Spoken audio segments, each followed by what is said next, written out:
Learning English, describing things, shapes and sizes. Hello everyone. Welcome back to our English language learning series. Today, we will be focusing on the topic of describing things, specifically exploring shapes and sizes. Understanding how to describe the shapes and sizes of objects is essential for effective communication. So, let's dive right in and enhance our conversational English skills. In this section, we will cover some of the basic shapes that we commonly encounter. It's important to be able to identify and describe these shapes accurately. Circle. A circle is a shape that is perfectly round and has no corners. Square. A square has 4 equal sides and 4 right angles. Triangle. A triangle has 3 sides and 3 angles. Rectangle.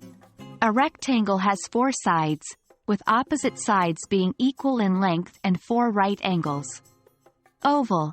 An oval is similar to a circle but elongated and has a more elliptical shape. Diamond. A diamond is a 4-sided figure with 2 pairs of opposite equal length sides. It looks like a tilted square. Remember, these are just some of the basic shapes, but there are many more shapes to explore.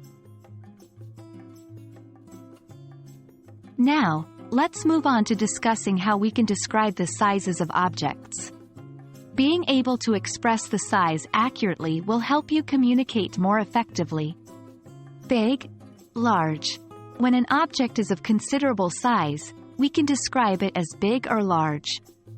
For example, that house is big, or she has a large dog. Small. When an object is not of considerable size, we can describe it as small. For example, he has a small car, or I have a small apartment. Tiny. If something is extremely small or miniature, we can use the word tiny. For example, look at that tiny ant, or she has a tiny keychain. Huge. When something is exceptionally large or enormous, we can use the word huge. For example, they bought a huge television, or the elephant is huge. It's important to remember that these words are subjective and can vary depending on the context. In this section, we will learn how to compare the sizes of objects. Bigger. When one object is larger than another, we can say it is bigger. For example, my phone is bigger than yours, or the blue car is bigger than the red car. Smaller. When one object is smaller than another, we can say it is smaller.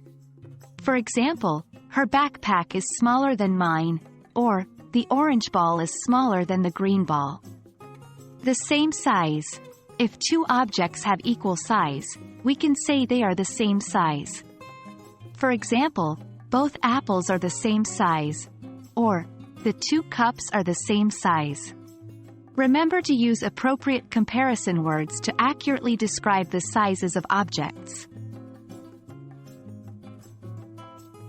That brings us to the end of our lesson on shapes and sizes in the context of describing things. We covered some of the basic shapes, learned how to describe sizes, and explored comparing sizes. Practice using these vocabulary words and phrases in your everyday conversations to become more fluent in English. I hope you found this video helpful. Thank you for watching, and see you next time for more English language learning. Goodbye.